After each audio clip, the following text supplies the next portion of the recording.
Hello, everyone. Welcome.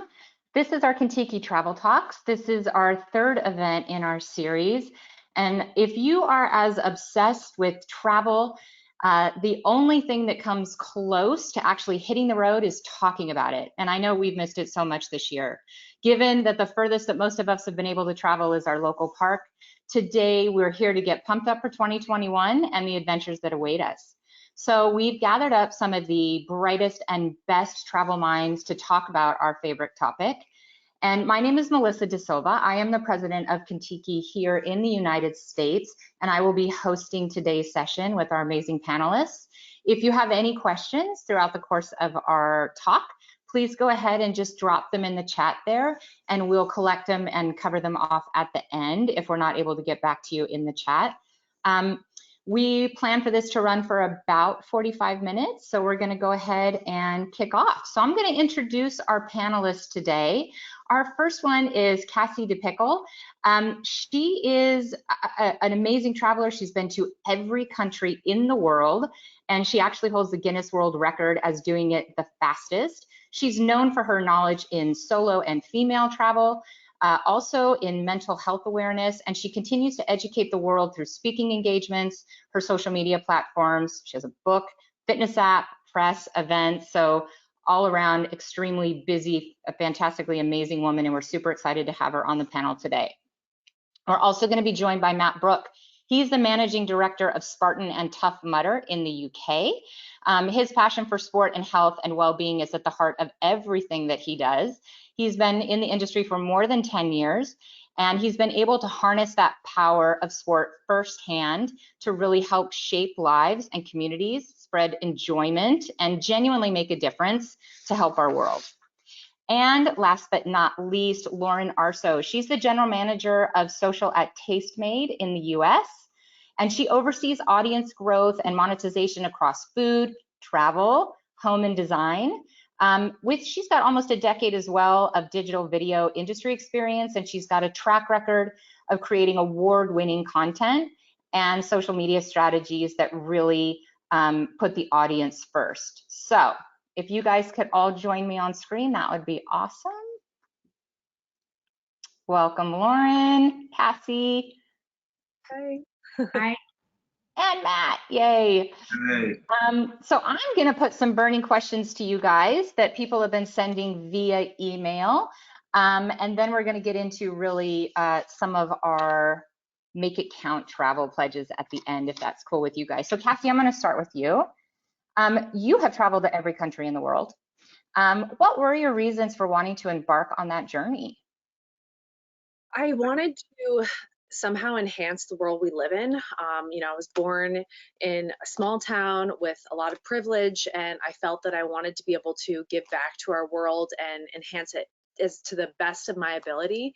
So of course there was a Guinness World Record which helped secure sponsorships and funding, but my mission of promoting positive peace through responsible tourism was the most important part of my travels. And yeah, I just wanted to do it to help change the world we live in and to make a positive impact. And I think I did just a little bit. I could have always done more, but yeah, that's definitely why I embarked on it.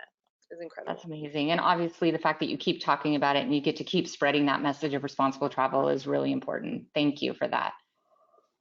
Matt, obviously passion and well-being helps shape lives and forge communities, spread enjoyment. What goals do you think that you would suggest for our audience to make in 2021? That's a really good question. So I guess it's something which, for me, and we always say this to all of our audiences around the world, and the millions of people that we welcome to our events, but is about being something that's accomplishable. So the number one thing is there's no worse feeling in life than not achieving your goal and not succeeding in what you set out to do. Yeah. I would say something that's date or time oriented. A mark in the calendar gives you a sense of purpose. It gives you something to focus on. It gives you something to work towards when it comes to goal setting. And I would say the biggest thing for me, and you know, we always talk about this, and it happens obviously that the industry that we're in, we operate in Tough Mudder and Spartan, but it's about something that gets you outdoors, get you something that gets you exploring, gets you seeking and finding adventure, because those as well support your general wellness, they support your motivation, and you know, and that then all drives around to what does success mean when it comes to a goal, and they sort of naturally feed in. Yeah, I know personally, just getting outside every day for an hour, whether it's a run or just walking my dog, has been literally saving my mental health. So I agree with that completely. Lauren, just switching gears a little bit on talking about content and video, Tastemade's made some amazing content, food, design, travel. What have people been consuming while we've all been stuck at home, and how do you think that's going to influence our personal goals for the year ahead? Yeah. That's a really good question. We definitely saw a huge spike in viewership and consumption of our content, particularly when quarantine started, as you can imagine, being in food and home and design. And I think people wouldn't initially think that people would be consuming travel even more, but we did find that to be the case, because that's how really people were traveling. They were watching experiences and saving things for later, and kind of marking things on their bucket list. So across the board, we definitely saw viewership go up. And I liked, Matt, what you were saying about making things super achievable. We definitely see that trend within our content. For food, for example, it's always the staples do really well, like easy weeknight dinners, chicken, you know, things like that. For travel, what we've been seeing a lot of is not only saving different trips and pieces of inspiration for later, but also things that people can do now. So for example, RV travel has exploded this last year. Here in the US, like people going to different national parks and kind of rethinking the type of trips that they're going on, or even doing little things like figuring out how to make the trunk of your car some sort of really cool experience, and just driving around your neighborhood. So I think kind of the trends that we're really seeing is people making it work with what they have, but then also not losing that little piece of inspiration and spark for, you know, when everyone can start to travel again and really experience all of these different cultures and just places around the world in real life. That's a great point. For those who are going to be able to get on the road a little bit later in the year when things open up, do you have any sort of indication as to what those top places are going to be? Are they looking for that, you know, those bucket lists? Are they looking for those ultimate travel destinations or food porn destinations? Like, what are you seeing in terms of like when they can get back out and travel? Yeah, you know, honestly, I think that's still a little bit up for debate. Like, I think that, first of all, I know that there are a lot of people that we've seen online, especially, that maybe had trips planned that they had to cancel, or they've had these places on their bucket list already that they weren't able to go to. So I think that there will be a portion of people that kind of do try to seize the moment and really, you know, not put that trip off any longer and do their dream trip. So that could look very different for a lot of different people. And then on the flip side, I think, you know, we've already seen kind of this shift in travel where people are traveling right now. So maybe, you know, instead of going to the center of a city, they want to see a little bit more of, you know, go to the mountains or go to the beach or go to maybe a little more nature forward places. Mm-hmm.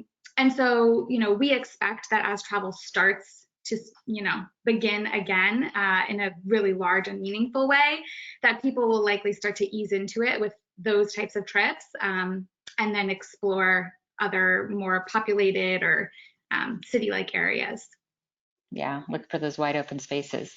Yeah. Kathy, you're also known to be an avid fitness fanatic. I don't know if everybody knows that. You've done an Ironman. You have a fitness app.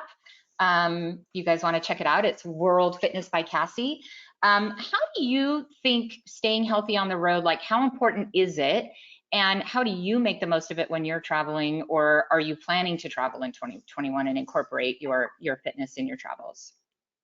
Yeah, I mean, I think fitness is, I used to, from the age of 16, I've loved triathlon and fitness. So it's just kind of come naturally, but I think it's so important to remain active and go on those outdoor walks, get outside. It's sometimes the best way to experience a culture is just getting out early in the morning, going for a walk with your coffee, listening to the chickens, and just observing the local life. And so it's so important. And I think especially right now, we've all been like working out in our houses, and when you travel to just like work out in your hotel room, that's actually what the app is, just like hotel room workouts. And it's just like, it just a 10-minute workout does wonders for your mental state, mental health when you're traveling, and just your overall like staying healthy while you're on the road and not getting sick as much. And I think I really attribute, you know, drinking a lot of water and working out while I was traveling to not getting sick on my trip around the world. It was just so important. And yeah, this year, hopefully races open back up, because I am looking. I've never done a Tough Mudder, but that is something that I don't know if I could finish, but I would try. Good. You definitely could, Cassie. I think it's more intense than an Ironman, but yeah, and then, you know, hopefully a couple, you know, there's an Afghanistan marathon, a Somalia marathon, and an Iraq marathon. And believe it or not, those have been on my radar for years. So we'll see, though. Everything is kind of still up in the air, but yeah, it's definitely going to be hopefully something that's happening with travel and fitness. That's so inspiring. Like, I can't even imagine doing an Ironman or a Tough Mudder. I just, you know, you guys are amazing to me. So congratulations. But I do, you know, on that, you've done other things besides being a fitness junkie, a world traveler, a businesswoman. You were on Naked and Afraid, a reality TV show that at least those of us here in the United States know. I don't know if it's worldwide. It's on the Discovery Channel. You describe that as the best and worst experience of your life, particularly when it came to your mental health. And I know that's been a big topic over the course of the last year. Tell us about what that experience taught you and how we can all work towards improving our mental health in 2021. Yeah, so I think the biggest learning, and that was back in 2014 before my trip around the world. And at that time, I had realized that I was working so hard to try and work with other people and trying to, you know, work as a team with other people. And I just realized at that point that maybe that's not something that I excel at. I tend to work hard, but I work on my own and kind of introvertedly. And that's how I'm able to achieve, is like doing a lot of work, but doing it alone. And so yeah, I learned a lot from that experience, and it was really tough, you know, trying to come to terms with being an introvert and, you know, working alone and not really being that social. I think it's really important to kind of focus on yourself, dive deep within, and realize, you know, what kind of the core issue is with regards to what's causing you kind of mental health issues, whether it be depression, anxiety, or whatnot. And I think speaking up about it has really helped me, and that's really important. Seeing influencers and celebrities speak up on mental health, I think, is, you know, broken that stigma, and I think it's just important for you to do so as well. You know, sometimes all you need is a listening ear, and, you know, having friends that will listen, or if you have, you know, a little audience on social media, just speaking up on it, I think can do wonders for your mental health and that of others, to know that they're not alone. Yeah, I do think that just normalizing it and talking about it and making people not feel as though it's something that only they're going through. So Exactly. That's amazing. Matt, Naked and Afraid makes me think of really getting outside your comfort zone, right? So, and I think that probably anybody that does one of your either Spartans or Tough Mudders, they're really pushing outside their comfort zone. And I think I equate that to our first-time travelers. So a lot of people that travel with Contiki, they are first-time travelers. That might be their first time out of the country, their first time traveling, you know, without the family unit. What would your advice be to anybody who really wants to step outside their comfort zone? Cool. Well, I guess where do you start with that question, Melissa? I think the sort of old age saying of you know, if it doesn't challenge you, it doesn't change you. For me is sort of front and center when you come to think about comfort zones. And there's a, you know, there is a reason why everybody finds a comfort zone, and it goes back to sort of mental wellness and your feeling of placement and security. But for me, that sort of adventure, opportunity, sometimes excitement, which people often forget about when they think about the word comfort zone, because it sounds like it's something harder than it should be. Right. You know, that can happen outside of your comfort zone, and it's refreshing and it's rewarding. it's opportunity. And I guess, for first times to step out and to travel and to find something new and to be alone in, and exploring, and whatever happens, and this is the great thing about going when you step outside of your comfort zone, is whatever happens in that experience is that if it's a good or a bad experience, you learn from the experience, you adapt to the experience and from the experience. And above all, the great thing about comfort zones is you always have something to go back to, and you go back to your comfort zone. And that's where you can then recenter, refocus, and re-go again. So I would just say, for anybody that wanted to step out that comfort zone, is what do you want to achieve, and then ask yourself is, can you achieve that? Can you achieve that based on you being in your comfort zone? And if the answer is no, then that for me is the ultimate motivation to say, okay, I can try this and I want to try this. Yeah, I think that's really important. And I think to your point, it doesn't have to be scary. It just has to be something new that you learn from or you grow from. And I love what you just said about you can always step back in your comfort zone if it gets a little too scary. Yeah. I think you're exactly right. We think, oh my God, it's got to be huge. It's going to be terrifying. And I'm never going to be able to go back to where I'm comfortable. But really, that's not the case at all. You can step out and step back in. And I think that you put stepping out. For some people, stepping outside their front door is enough of a challenge and a comfort zone. We talk about mental health and mental wellness, and therefore, for those and for travelers and first timers, let's also not underestimate the fact that stepping onto a plane, going to a country, a culture, a community that's completely unknown in itself is, even before you got there, you've already stepped outside your comfort zone. So you've actually done the hard part in acknowledging that what you're going to do and what you're going to take on that challenge. Yeah. And then hopefully getting there is then the fun bit of it all, the excitement. Yeah, that's awesome. We seem to have lost Lauren. Not quite sure what happened, but hopefully she'll be able to log back in. Cassie, I want to ask you a little bit about your nonprofit organization. So you run or I don't know if you run it or if you started it, maybe you can give us some details, but it focuses on funding female-driven businesses. And you've addressed the United Nations, it addresses United Nations Sustainable Development Goals, which at Contiki, we have Contiki Cares, and we've also aligned all of our projects with the same UN Sustainable Development Goals. Can you tell us a little bit more about this? And was it inspired by your travels? Was it something that was separate from that and you've now merged them? Like, how did that come about? Yeah, so my initial goal with traveling every country in the world was like the philanthropic drive. And I mean, ideally, I'm working towards being able to just solely focus on that nonprofit organization by 40. That's like my goal right now. I don't want to worry about money. I just want to focus on that organization because, I had a lot of difficulty trying to secure funding for my expedition around the world, being a female, and just not having graduated college. And I just didn't want women to feel limited with not having a college degree if they wanted to pursue their passions in business and secure funding from nonprofit organizations or government organizations. So Her International, I essentially started the organization right when I finished my trip around the world, and it's to fund female-driven businesses, so women around the world who have started their own business and are in need of that funding and those connections in order to really get it off the ground. And so that's what the organization is aiming to provide to them. And yeah, of course, the UN Sustainable Development Goals have done a lot of work with the UN Sustainable Development Goals and ministers of tourism around the world that I met with.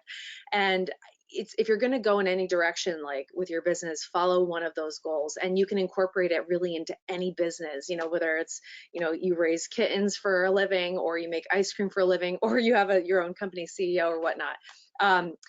So yeah, that's the goal, is for them to incorporate at least one of the UN Sustainable Development Goals into their career. And so, yeah, it's just passion. It's passion. That's amazing. So I don't think people really understand how intrinsically linked especially small female-owned businesses are with tourism around the world. And 1 in 10 jobs around the world are linked in some way or another to tourism. It's been devastating this year for all of us in the industry, but there is such a huge trickle effect. I mean, it could be, women that are, weaving artistry goods and their only source of income is selling them to tourists that are visiting the location, or, you know, small, you know, restaurants that they own, or they might be just a 2-person, you know, guiding people through their home city of wherever they live. And so I think being able to support these small businesses, particularly women-owned businesses, is so important to the world and also to our travel community as well. So we're super excited to get people back out on the road and be able to be continuing to contribute to the sustainability of these businesses. So Lauren, you're back. Sorry if you had any technical difficulties. My building decided to lose power, so it's never happened except right now. You know what? We're in a whole new world. Work from home. I did want to ask you a little bit about the 2 big things that people, it seems like, at least that I've seen on social, have been attempting during lockdown, just to change up the subject, baking and home improvements. And I mean, I am guilty of at least the second. I'm not a baker, but you're stuck at home and you're suddenly like, oh my God, I got to fix that. I got to fix that. I need to do that. Was there any big home design trends that you think that are going to stick around for 2021? Yeah, definitely. Yeah, I think it's so funny. We saw baking explode at the beginning. I think everyone around the world saw the whole banana bread trend and then sourdough making bread. And like, it was pretty incredible to see all of these people trying projects that they maybe have never tried before. And on the home and design front, yeah, you're sitting at home and you're just looking around and seeing all these things that you maybe have been on your to-do list or don't bring you as much joy now that that's all that you're looking at. So a couple of things that we did see really spike is something that we've always seen, which is more budget-friendly hacks and budget-friendly ways to really improve your space. And also small space solutions. So things like, you know, if you live in maybe a studio apartment and it's, you know, all one area, adding a bookshelf in the middle so that you can actually have a separation between your working space and your living and home space. So little things like that and ways that people can optimize every inch of space that they have. It's definitely a trend that we saw this year. And I would also say this trend is a little less on the going to do it yourself and more on like the hobby side of things, but we saw DIY projects like resin art has taken off, candle making. People have been very into candle making. So I think there are a lot of these projects. I see Cassie, maybe you've tried a candle. There are a lot of projects like that I think people are just looking for different hobbies to try. And so kind of little more DIY craft projects, we see that continuing to expand next year. And what I love about that in particular is we've seen that it's less about people trying to make the perfect thing and more just about the process, which I think is a really important thing to keep in mind these days when we're kind of all going through a lot of different things. And so making it less about having the perfect this or, you know, everything exactly how you want it and more just enjoying the process and having fun. It's funny you mentioned the resin stuff. I somehow have stumbled on resin TikTok or something because I keep getting all these videos and there's something so satisfying about when they take it out of the mold and it's just like this completed, I don't know. I like very meditative too to watch, like to watch that stuff get created. It kind of helps you relax. And so, and honestly, a lot of that obviously applies to travel as well. It's like watching these relaxing moments and really enjoying the process of everything. I think it kind of, those overarching themes really go hand in hand. I think I've just had an insight into US lockdown in 2 minutes. What it's been like. Red resin, yeah. Cassie, back to you real quick. You do a lot of public speaking, and actually I'm going to tie this maybe into another question, but you do a lot of public speaking and you want to encourage people to follow you while being responsible. You touched on that at the beginning. How would you encourage them to do that? Like, what are some things that they can do, you know, and how can they make their time away count for something when they're traveling? Yeah, I mean, there's so many ways now. I mean, the most kind of prominent one, I guess, is purchasing carbon offsetting, you know, with airlines. I'm not even sure, maybe Europe has it on buses and trains now where you can purchase carbon offsetting. But beyond like the sustainability aspect of it, I think it's being responsible is supporting the local economies. So instead of staying in like resort, you'd stay in more of a local bed and breakfast or a local hotel and kind of immerse yourself with a local culture, as opposed to maybe watching them perform in front of you and paying a lot of money for that. Actually immersing yourself into their community and being invited to have lunch with them and get to know them in a different way, and sharing those unique experiences back home. So there's like being responsible is not just sustainability, which is so important, but there's also so many aspects of cultural immersion and supporting local economies. What I try to do was plant double the trees it took me to get there to offset my carbon footprint. And it's like, who expects people to plant trees when they travel? I mean, it's hard. I don't do that right now, but I did try to do that. And so just keeping that in mind, or contributing to nonprofit organizations that help to replant and regenerate our planet is really important. Staying in regenerative hotels, a lot of hotels now are doing regenerative luxury too. So it's not just like budget. You can also, if you do travel in luxury, which I don't know if it's a lot of Contiki who do that, but there's so many options out there, and I think it's just really important to kind of go with what you're passionate about. Maybe it's clean water, maybe it is sustainability, maybe it's something else, one of the 17 Sustainable Development Goals, and focus on local organizations, grassroots organizations to help alleviate those issues in the country which you're traveling to. Is so important. I could go on, but I'm trying to. You can. Yeah, Love it. It's definitely near and dear to our heart. Yes. Matt, so when the world shut down, you couldn't run your Spartan races, you couldn't run your Tough Mudder races. So how did you guys pivot, and what changed? What have you learned about not being able to run them? What changes will you make moving into times when you will be able to run them again, hopefully soon? For an events business that thrives and relies on live in-person experiences, kind of like just like the travel world, of relying on getting on a plane and being able to cross borders and explore. So for an events business to then take away the one commodity that you rely on and you trade on was pretty daunting, and it's been pretty stressful. But also, again, it goes back down to, I always talk about the word opportunity. But what's the opportunity that comes out of chaos? And that for us, and it's the same for so many industries, but it's about just the world of digital. And the fact that the power of technology in our current age to break down boundaries, to break down borders, to bring and connect communities all around the world. And I say that we, as I said, we're an organisation with 2 brands that bring together 10 million people from around the world. So how do you continue that when you aren't able to do your live experiences, where you aren't able to have regional events or world championship events or etc. And we found that through just pivoting to digital and the virtual world, and and how technology could not only inspire change, but how it helped facilitate participation, and ultimately, and this is the biggest thing that we've taken out, is about how it increases accessibility.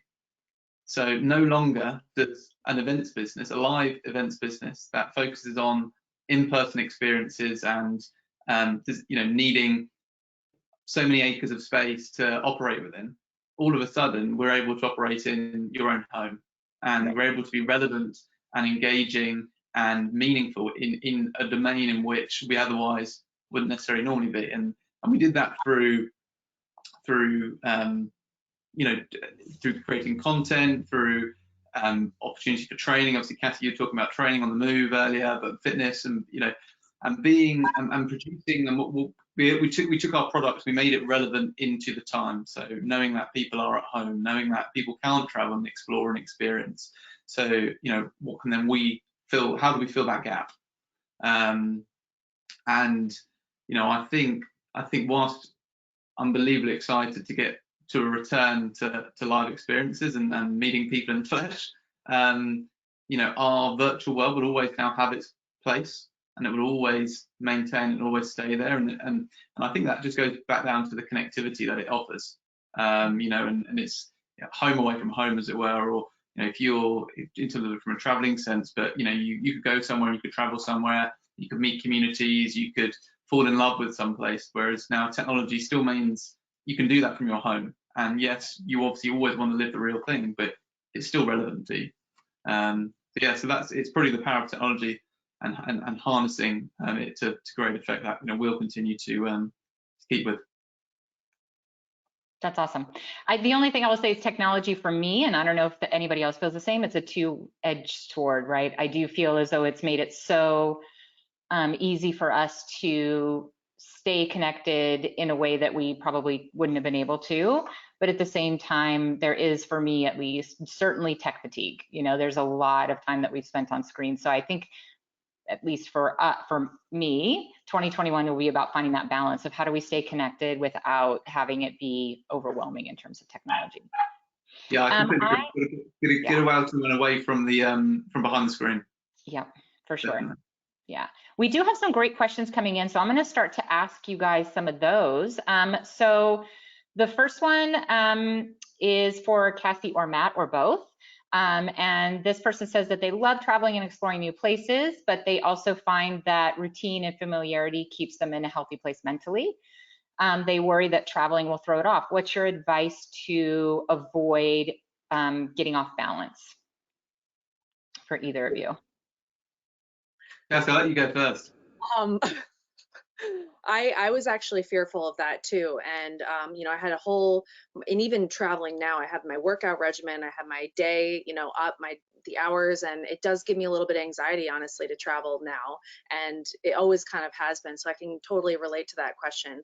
And what's really helped me is planning, as redundant as that might sound, planning for, when you're there, but also when you get back, how you're going to get back into your normal regimen, I think is really important. So it's not just like when you get back, you have all this stuff and you're discombobulated, you don't know what you're doing, it's going to give you more anxiety.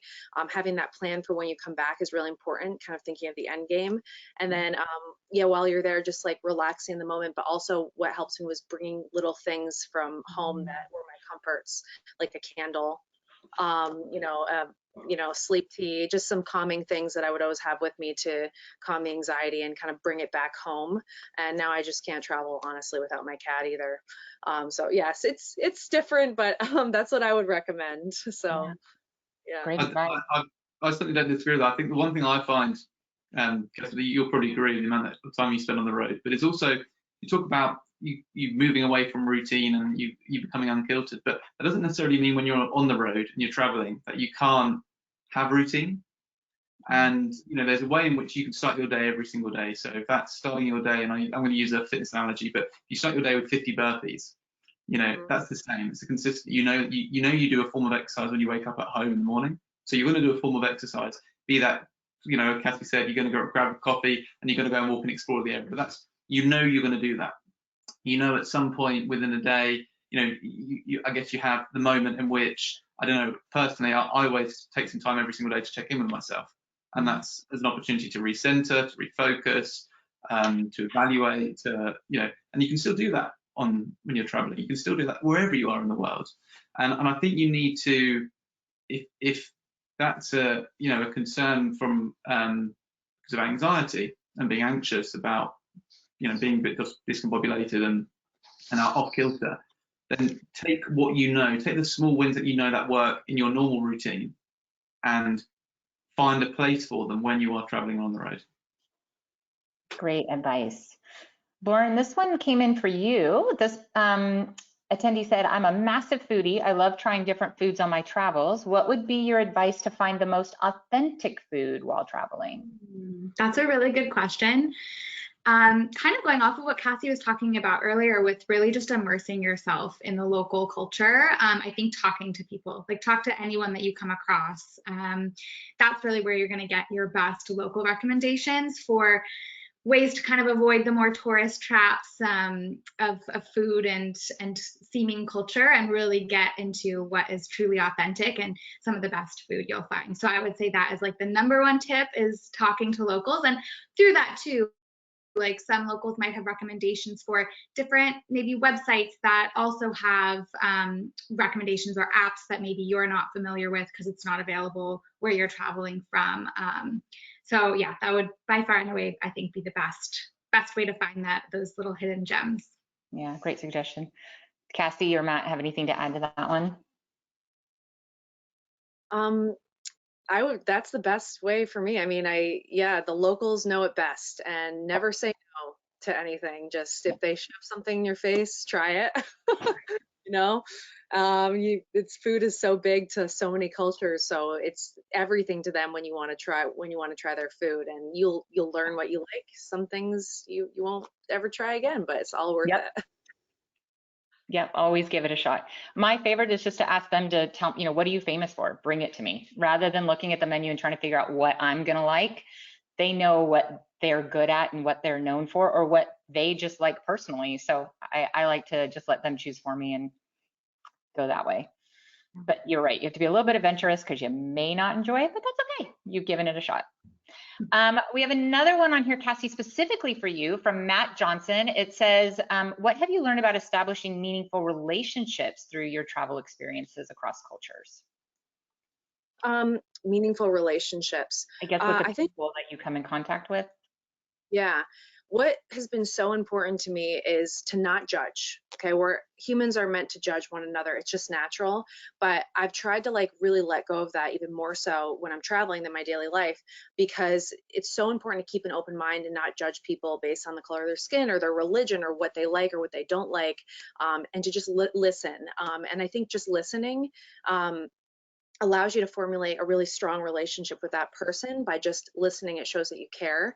And generally speaking, people around the world are really, really kind. That's what I've found, at least. And doesn't matter our differences, building those meaningful connections is definitely being open-minded to kind of almost leaving all preconceptions at the door and just going in with a completely open mind to that new place, or even to meeting that new person. And yeah, just learning as much as you can from them, the good, the bad, the ugly, and just that's how you kind of will form a deep relationship with people around the world. And when you get back from your travels, before you know it, you'll have people that you'll know in every country in the world that you can say you're friends with, or the countries that you're traveling to. And I think it's just really special and really important to travel that way to develop connections. I think that's important all the time. And if everybody could sort of maintain that attitude, I think we'd have a kinder planet. So we had another one came in, and it doesn't say specifically who it's for, but I will throw it to the panel. Do you think travel is going to return to more or less the way it was within the next few years? Will it take longer, or will it never happen? If not, how do you see it being different? Anybody want to take a stab?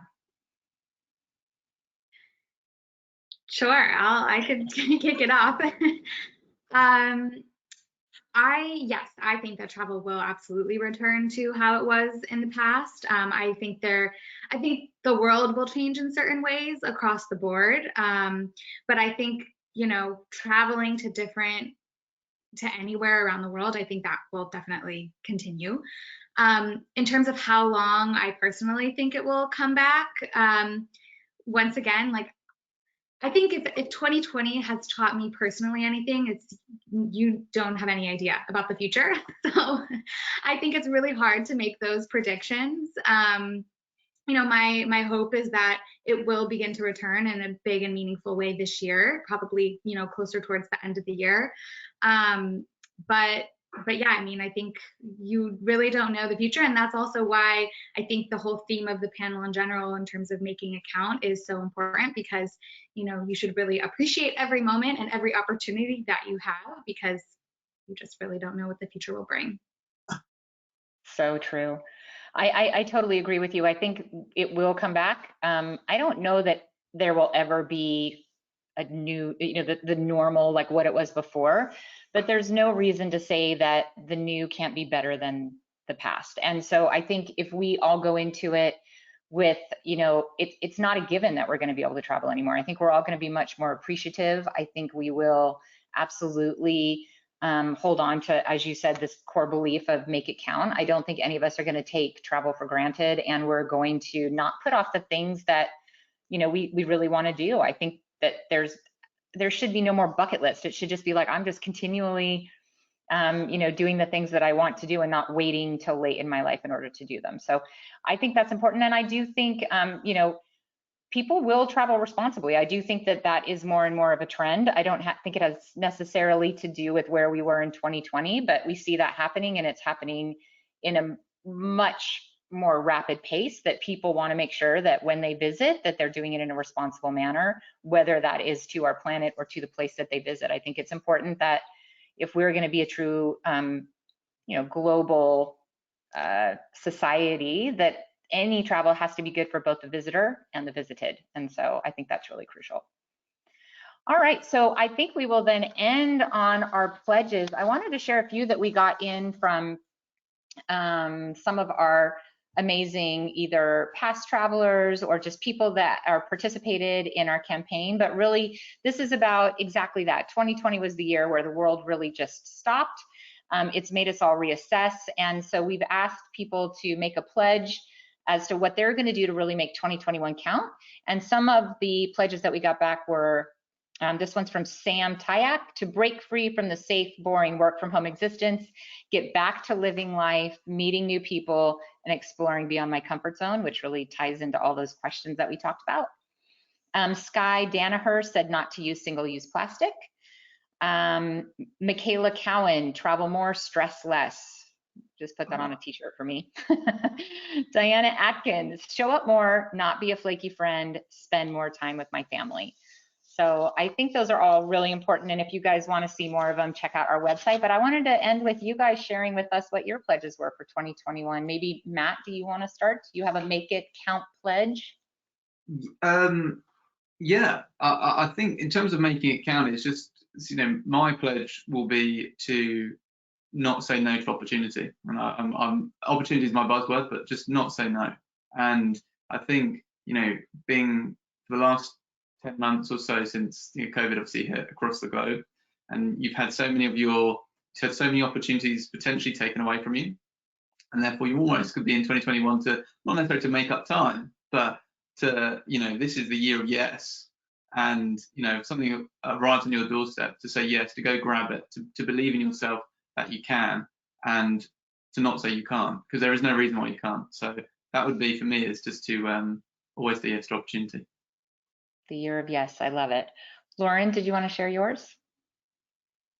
Yeah, I think for me, my pledge is to really be in and enjoy the current moment. I think it's easy to kind of get caught up in looking ahead, and I think especially when you're first kind of trying to make that change, to really enjoying the moment, which sounds like a simple thing, but obviously, as we all know, it's not that easy to do all the time, is really just making that a conscious choice. And so for me, I think that's something that I really want to work on this year, is consciously deciding I'm going to, enjoy the moment that I'm in. And hopefully after, making that conscious effort, it'll start to become habit in the future. That's awesome. And Cassie? Mine's kind of the opposite. I had to write it down actually, so I remember. My pledge was to stay confident and allow my inner fire to continue to fuel my dreams. Because I think in 2020, I'm probably not the only one who kind of fell into a little bit of a hole of introversion, even more introverted than I already am. And my confidence levels just kind of plummeted a little bit. And then also I wasn't following my passions as much because everything came to a halt. So I was just kind of sitting there like planning for the future, but when was I going to be able to take off? So this year is the year. Be confident and allow your inner fire to fuel you to achieve the things that you've been thinking about this past year that you've been wanting to achieve. So those are awesome. Well, I want to just thank you guys so much for joining us today. This has been a great chat. And again, for anybody that is interested, we do have a pledge page on our website, contiki.com. Please be sure to check out Tastemade and all the amazing content that's there. Obviously, if you don't know much about Tough Mudder or Spartan, which I'm sure you're living under a rock if you don't, but go check out what they're offering in terms of amazing experiences once the world opens back up. And of course, Cassie's got her app and her amazing nonprofit and a book and etc., her socials. So please go check out all our amazing panelists and the ways that you can get in touch with them. And just thank you guys so much for being with us today. And everybody go out there and make 2021 count. Thank you. So much. Good job. Bye, y'all.